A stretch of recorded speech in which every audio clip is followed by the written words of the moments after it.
want you to turn to Psalm 147. நீங்க திருப்பிக் கொள்ளுங்க. அந்த 3ஆம் வசனத்தை பார்க்கும்போது amazing. there is a character of God. தேவன், our God specializes in so many things. Amen. அவர் தான் ஸ்பெஷல். அவர் தான் வானத்தையும் பூமியும் உண்டாக்கினவர். Amen. You can talk about our God. நம்முடைய தேவனை குறித்து அநேக காரியங்களை பேசலாம். Amen.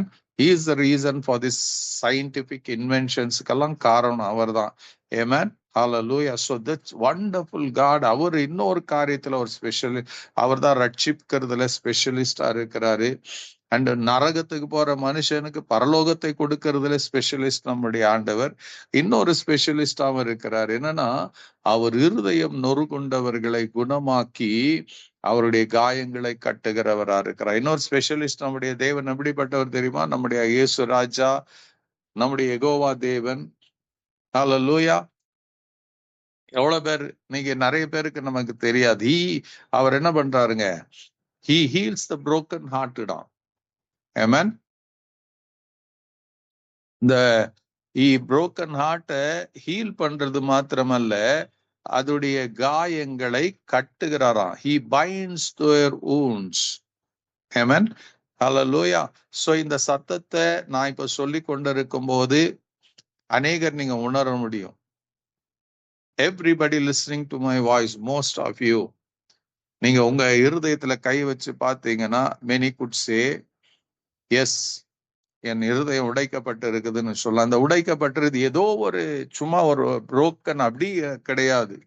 யோசிச்சு பாருங்க, ஒரு பாத்திரம், ஒரு கண்ணாடி பாத்திரம் கீழே விழுந்ததுன்னா, அது உடஞ்சிருச்சுன்னா அதை மறுபடியும் ஒருத்தர் என்ன பண்றது இல்ல, அதை ஒன்று சேர்ப்பதற்காக முயற்சி எடுக்கிறது இல்ல. அதை என்ன பண்ணுவாங்க? பெருக்கி அந்த துண்டு கூட எங்கன்னா இருந்துச்சுன்னா மத்தவங்களை காயப்படுத்தணும்னு நினைச்சு அதை சுத்தமா பெருக்கி குப்பை தொட்டியில போடுவாங்க. ஹல்லேலூயா. இங்க அதை போலதான் ஒரு இருதயத்தை ஆண்டவர் கம்பேர் பண்றாரு. அந்த இருதயம் எப்படிப்பட்டதுங்க? உடைக்கப்பட்ட இருதயம். இருதயம் இங்க அதான் பைபிள் சொல்லுது, நொறுக்கப்பட்ட இருதயம். யார் இங்கிலீஷ்ல சொல்லும்? broken heart. உடைந்த இருதயம். உடைந்த இருதயம். through some way or the other. அபியூஸ்னால நீங்க இருதயம் உடைக்கப்பட்டு இருக்கலாம். நீங்க ஏதோ ஒரு காரியத்தினால ஏமாற்றப்பட்டதுனால உங்க இருதயம் உடைக்கப்பட்டு இருக்கலாம், காயப்பட்டு இருக்கலாம். ஹல்லேலூயா. ஏதோ ஒரு காரியம் உங்களுக்கு கிடைக்காம இருக்கிறதுனால நீங்க உங்க இருதயம் உடைக்கப்பட்டு இருக்கலாம். there are so many reasons for the heartbreak. உங்க இருதயம் உடைக்கப்பட்டு இருக்கிறதுக்கு பல காரணங்கள் இருக்கிறது. அதுல அநேக சில முக்கியமான காரியங்கள்ல பார்க்கும்போது அந்த உடைக்கப்பட்ட இருதயத்தை சரிப்படுத்துவதற்கு ஒரு வழியும் இல்லாம இருக்கிறது. You cannot find anything. You cannot find any means or any ways to get healed from the brokenness. Amen. ஆனா அந்த brokenness கூட குணமாக்குகிறவர் ஒரே ஒருவர் தான். அவர் நம்முடைய அன்பு இரட்சகராகிய இயேசு கிறிஸ்து. Amen. He knows the seriousness of our brokenness. அதான் பைபிள் சொல்லும், நம்முடைய ஆண்டவர் எப்படிப்பட்டவரா இருக்கிறாரா? அவர் இருதயம் நொறுகுண்டவரை குணமாக்குகிறவர் மாத்திரமல்ல, காயங்களை கட்டுக்கிறவர் மாத்திரமல்ல, அவர் எப்படிப்பட்டவரா இருக்கிறார்? சங்கீதம் 51 படிச்சீங்கன்னா, அவர் நொறுங்குண்டதும் நறுங்குண்டதுமான இருதயத்தை அவர் புறக்கணிக்காதவன். He doesn't cast away. Amen. அவர் என்ன பண்றது இல்ல, நறுங்குண்டதும் நொறுங்குண்டதுமான இருதயத்தை அவர் புறக்கணிக்கிற தேவன் இல்லை என்று நமக்கு வேதம் சொல்லி கொடுக்கிறது. அது மாத்திரமல்ல, அவர் சங்கீதம் 34 சங்கீதத்துல பார்க்கும்போது அவர் எப்படி இருக்கிறாரா? நொறுங்குண்ட இருதயமர்களுக்கு கர்த்தர் சமீபமா இருக்கிறாராம். Amen. If you are a person with a broken heart, ஞாபகத்துல வச்சுக்கங்க, தேவன் உங்க பக்கத்துல தான் இருக்கிறார், தேவன் உங்க பட்சத்துல இருக்கிறாருன்னு. You may not see him. உங்க வாழ்க்கையில அவர் கிரியை செய்யாதது போல இருக்கும். ஆனா தேவன் ஏதோ ஒரு காரியத்தை உங்க வாழ்க்கையில செய்து கொண்டிருக்கிறார் என்பதை நம்புங்க. நீங்க இருதயம் நொறுங்கி உடைந்து போயிருக்கிறதுனாலதான் உங்க கண்கள்ல கண்ணீர் இருக்கிறது. நீங்க அழுது கொண்டு இருக்கிறீங்க, நீங்க துக்கித்து கொண்டு இருக்கிறீங்க. Amen. Because only you know. அந்த இருதயம் நொறுங்குண்டது உடைக்கப்பட்டவர்களுக்கு மாத்திரம்தான் அது உடைந்திருக்கிறதுன்னு தெரியும், மற்றவர்களுக்கு தெரியாது. உலகத்துல இருக்கிற ஒரு பாத்திரம் கீழே விழுந்ததுன்னா அந்த வீட்டுல இருக்கிறவங்களுக்கு தெரியும். Amen. அது யாரோ ஒருடைய கையில உடைஞ்சு போச்சுன்னா அதை மறைக்கிறதா முயற்சி படுவாங்க, அதை சரிப்படுத்துவதற்கு முயற்சி எடுக்க மாட்டாங்க, அதை டிஸ்போஸ் பண்ணுவதற்கு முயற்சிகள் எடுப்பாங்க. இன்னைக்கு இந்த இரவுல கூட உடைக்கப்பட்ட உங்களுக்கு, those who are broken, உங்களுக்கு மாத்திரம்தான் தெரியும். த்ரூ ஏதோ ஒரு வழியில, பிகாஸ் உங்களுடைய நியரஸ்ட் அண்ட் டியரஸ்ட் நீங்க இழந்து போயிருக்கிறதுனால நீங்க உடைந்து இருக்கலாம். Amen. So you have been trying to get healed. உங்களை யாராச்சும் வந்து நல் வார்த்தைகளை சொன்னா நல்லா இருக்குமேன்னு கூட நீங்க எதிர்பார்த்து கொண்டு இருக்கலாம். But you may be not finding the right person. ரைட்டான வார்த்தைகளை கேட்காம எத்தனையோ பேருக்கு அந்த காயம், you would have been broken more because of the hurtful words of others. Amen. Hallelujah. ஆனா கர்த்தர் பக்கத்துல இதுல ஒரு கஷ்டமான ஒரு காரியம் என்னன்னா, ஆல்வேஸ் நோ தட் நம்ம சங்கீதம் 34 வாசிச்சபடி அந்த நொறுங்குண்ட இருதயவர்களுக்கு தேவன் சமீபமா இருக்கிறார். Is near to the broken hearted. அவர் பக்கத்துல தான் இருக்கிறார். பட் என்ன ஒண்ணுன்னா, நம்முடைய துக்கமோ நம்முடைய கண்ணீரும் நம்முடைய வேதனையும் அந்த துக்கத்துக்கு ஆறுதலா இருக்கிறவரை, அந்த துக்கத்தை சரிப்படுத்துகிறவரை, அந்த காயங்களை கட்டுகிறவரை நாம பார்க்க முடியாம நாம் என்ன பண்றோம், ஏமாந்து கொண்டு இருக்கிறோம். பார்க்க முடியாம நம்ம கண் குருடாய் இருக்கிறது. I want to show. அதே போலதான் ஒரு ஸ்திரீயை இந்த பைபிள்லயே மிகவும் துக்கமுள்ள ஒரு ஸ்திரீயை நான் காட்ட உங்களுக்கு வேதத்திலிருந்து நான் காட்ட, the saddest women recorded in the Bible. எத்தனையோ பேர் இருக்கிறாங்க saddest women. நீங்க நினைக்கலாம் ஹானா நினைக்கலாம், அன்னாலு நினைக்கலாம், இன்னும் பல பேர் இருக்கிறாங்க துக்கத்தோட. the saddest of the saddest women நான் பைபிள்ல இருந்து உங்களுக்கு காட்ட போகிறேன். I thank God இது எழுதப்பட்டு இருக்கிறதுக்காக தேவனை ஸ்தோத்திரிக்கிறேன். I want you to turn to Genesis chapter 29, 29ஆம் அதிகாரத்துல திருப்பிக் கொள்வீங்கன்னா அங்க ஒரு ஸ்திரீயை குறித்து எழுதப்பட்டு இருக்கும். அந்த ஸ்திரீயுடைய பெயர் என்னன்னா லேயாள் என்று சொல்லப்படுகிறது. லியா என்று எழுதப்பட்டு இருக்கும். லேயாள் என்று தமிழ்ல எழுதப்பட்டு இருக்கும். அவள் யாருங்க? அந்த ஸ்திரீயை பார்த்தீங்கன்னா ராகேலுடைய சகோதரி அவள், லாபானுடைய மகள் அவள். Amen. Hallelujah. She was an unloved woman. யாக்கோபுக்கு ராகேல் மேல் அதிக ஆசை. She loved. பைபிள் சொல்லுது அவன் அதிகமாய் அவள் நேசித்தானா. லேயாலை அவன் நேசிக்கல. லேயால் மேல அவனுக்கு அன்பு கிடையாது, காதல் கிடையாது. He loved Rachel ன்னு பைபிள் நமக்கு கத்து கொடுக்கிறது. Amen. Hallelujah. She was an ignored woman. அவள் காயத்திலே, பிகாஸ் அவளுக்கு அந்த பூச்சி கண்ணா இருந்ததுனால அவளை எல்லாரும் வெறுத்தாங்க, எல்லாரும் ஒதுக்கினாங்க. She was not counted worthy. அது போல நீங்க இருக்கலாம், somebody may be there. But இங்க பைபிள் என்ன சொல்லுதுன்னா 31ஆம் வசனத்துல தமிழ்ல படிச்சீங்கன்னா, லேயாள் அற்பமாய் எண்ணப்பட்டதை பட்டாள் என்று கர்த்தர் கண்டாராம். அமேசிங். இது எத்தனை பேருக்கு இந்த வசனம் புரியுது எனக்கு தெரியல. When the Lord showed that Leah was not loved. Amen. Hallelujah. இன்னைக்கு நீங்களும் நான் யாருடைய அன்பை நேசித்து கொண்டு இருக்கிறோம்? யாருக்கிட்ட யாருடைய அன்பை எதிர்பார்த்து வாழ்ந்து கொண்டு இருக்கிறோம் தெரியுமா? நியர் ஒரு மனைவியானவள் தன்னுடைய கணவனுடைய அன்பு இருக்கலாம், ஒரு மனைவி தன்னுடைய கணவனானவன் தன்னுடைய மனைவி அன்பு இருக்கலாம்.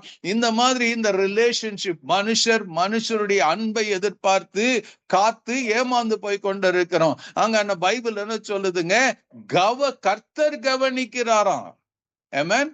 இன்னைக்கு ஒருத்தர் உங்களை நேசிக்கிறதை, ஒருத்தர் உங்களுடைய காயங்களையும் உங்களுடைய வேதனைகளையும் உங்க ஓன் cannot understand, புரிந்து கொள்ளாம இருக்கிற ஒரு காலத்துல இருக்கிறோம். ஆனா இங்க கர்த்தர் வேதம் சொல்லுகிறது, லேயாள் அற்பமா எண்ணப்பட்டாள் என்று கர்த்தர் கண்டாராம். யோசிச்சு பாருங்க. லாபான் பார்க்கல, யாக்கோபு உண்மையா நேசிக்கல. அவ புருஷன் யாக்கோபு அவ மேல கொஞ்சம் கூட அன்பு செலுத்தல. அவனுடைய கண் பார்வை எல்லாம் ரேச்சல் மேலதான் இருந்தது. அவளதான் எப்படியாச்சும் நானே தனக்கு சொந்தமாக்கி கொள்ளணும்னு நினைக்கிறான். அவளோட குடும்பம் நடத்தினான். He was thinking only about Rachel. Leah was not in his mind. He ignored. அவனுக்கு இரவுல தெரியாம லாபான் கல்யாணம் பண்ணி வச்சாலும் he ignored. நேசிக்கப்படாம இருந்தா.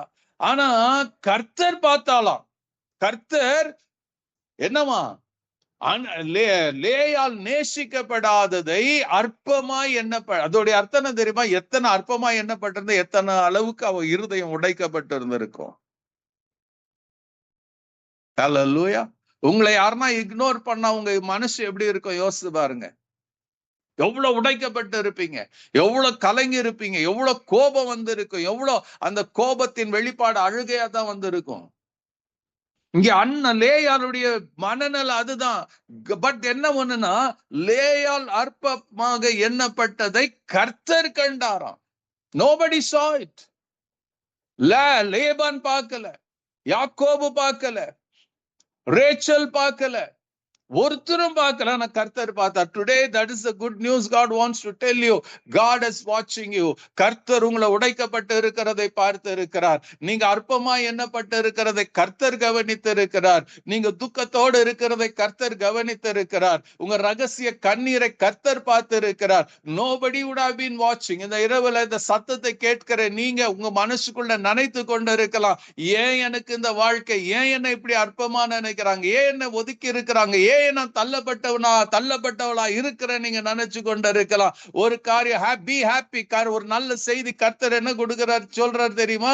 கர்த்தர் நினைத்து இருக்கிறார். God saw, when the Lord saw that Leah was not loved. கர்த்தர் பார்த்தாராம். when the Lord saw that Leah was not loved, என்ன பண்ணாருங்க?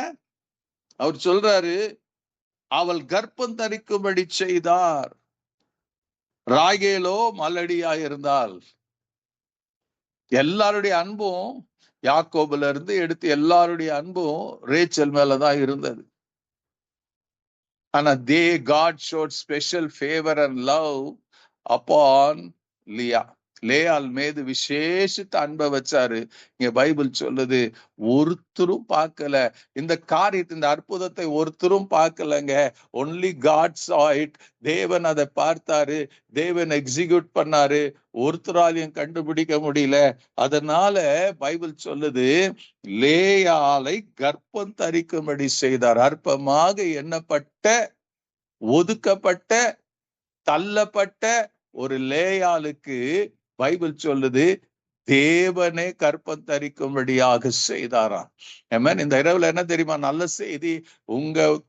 உங்கள் உடைந்த தன்மை ஒருவரும் பார்க்கலனாலும் கர்த்தர் உங்க உடைந்த தன்மையை பார்த்து இருக்கிறார். ஆமென். அவர் மறைவுல ஒரு அற்புதத்தை உங்களுக்கு செய்து கொண்டு இருக்கிறார். அது வெளியரங்கமாகும். யோசித்து பாருங்க. she becomes pregnant, கன்சீவ் ஆகி பிரெக்னன்ட் ஆகுறாங்க. அப்போ என்ன நடந்துச்சுங்க? Rachel she was not pregnant. அன்பு கூர்ந்த யாக்கோபு அன்பு கூர்ந்த ராகேலா கர்ப்பவதி ஆகல. ஆமென். ரேச்சல் கர்ப்பவதி ஆனா உலகமே அவளை பார்த்தது. மாதங்கள் வர வர வர வர அவள் கருவுல குழந்தை வளர வளர வளர the world saw. அப்ப கூட எத்தனை பேர் பார்த்தாங்க? ராகேலே பார்த்தாள், லேயாலே பார்த்தாள் என்ன தெரியாது. ஹல்லேலூயா.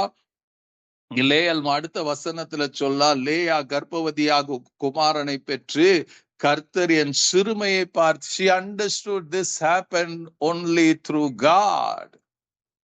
அவர் சொல்லுவா, கர்த்தர் என் சிறுமையை பார்த்து, கர்த்தர் என் சிறுமையை பார்த்தருளினார், இப்பொழுது என் புருஷன் என்னை நேசிப்பார் என்று சொல்லி அவனுக்கு ரூபன் என்று பெயர். she understood.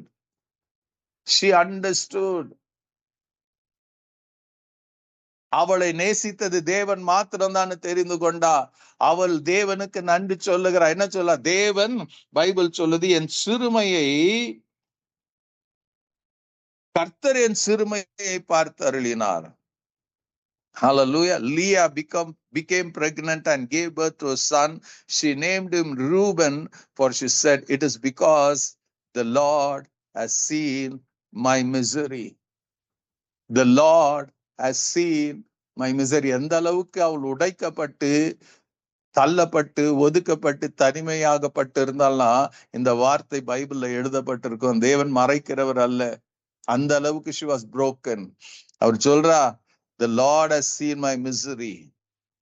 இனிமேல் என் புருஷன் அன்பு கூறுவான். அவளுடைய ஒரு நப்ப ஆசை, இனிமேலாச்சும் என் புருஷன் நான் ஒரு பிள்ளையை பெற்று கொடுக்கறதுனால என் புருஷன் என் மேல அன்பு வைப்பானு ரூபனன் பேர் வச்சாலாம். ரூபனன் கூப்பிடும் போதெல்லாம் என்னன்னு, என் புருஷனை பார்க்குவான், என் மேல அன்பு செலுத்துவான். That didn't happen. Why it is written in the Bible? ஏன் எழுதப்பட்டு இருக்கிறது? To tell you, உங்களுக்கு இந்த நேரத்துல ஒரு நற்செய்தி என்ன தெரியுமா? There is only one person. ஒரே ஒருவர் தான் உங்களை எந்த ஒரு ரீசன் இல்லாம லவ் பண்ணக்கூடிய நேசிக்கக்கூடிய ஒருவர் தான் அவர் அன்பு ரட்சகர். உலகம் உங்களை மறந்துடும், சொந்தங்கள் உங்களை மறந்துடுவாங்க, கூட இருக்கிறவர்களை மறந்துடுவாங்க, உங்களை ஏளனமா நினைப்பாங்க, உங்க அவமானப்படுத்துவாங்க, உங்களை தனிமைப்படுத்துவாங்க, உங்களை ஓரங்கட்டுவாங்க.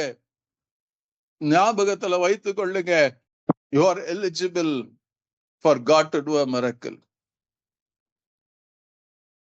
நீங்க கர்த்தருடைய ஒரு நன்மையை, ஒரு அற்புதத்தை பெற்றுக்கொள்ள you are ready for that. ஹல்லேலூயா. அதனால முறுமுறுக்காதீங்க. யாரும் என்ன பார்க்கல, யாரும் என்ன எடுக்கல, யாரும் என்ன நேசிக்கலங்கிற அந்த எண்ணத்துக்கு வந்துடாதீங்க.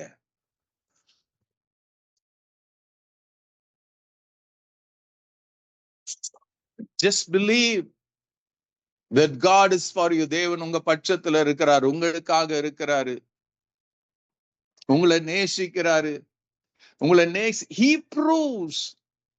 கர்த்தர் ப்ரூவ் பண்றாரு. God is still proving that he loves you.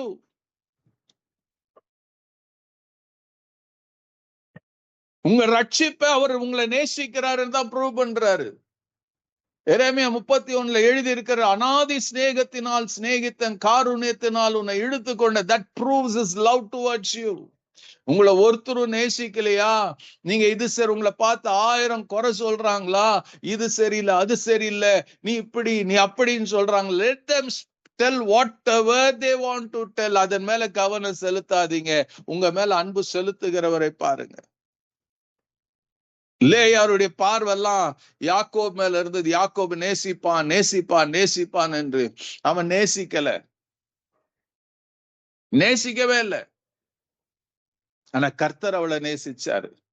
கர்த்தர் அவள் மேல அன்பு காட்டினாரு. God brought her the forefront. Amen. ராகேலுக்கு முதல் பிள்ளையை கொடுக்கல, லேயாளுக்கு கர்த்தர் கொடுத்தார், ரூபனை கொடுத்தாரு. லேயாளுக்கு தான் யூதாவை கொடுத்தாரு, லேயாளுக்கு தான் லேவியை கொடுத்தாரு. ராகேலுக்கு ஒரு யோசேப்பை கொடுத்தாரு, இல்லைன்னு சொல்லல. ஹல்லேலூயா. பிள்ளை தாட்சி ஆக்கினது, எல்லாரும் முன்னாடி முதல்ல தலையை உயர்த்தினது லேயால. அப்ப இன்னைக்கு உங்க தலையை உயர்த்த மாட்டாரா? உங்க துக்கத்தோட அவர் பங்கு பெற மாட்டாரா? உங்க கண்ணீரை அவர் பார்க்காம இருக்கிறாரு நினைச்சுக்கிறீங்களா? உங்க தனிமையை அவர் கவனிக்காம இருக்கிறாரு நினைச்சுக்கிறீங்களா?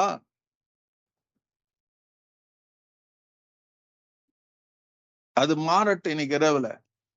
God is for you, just for you. Amen.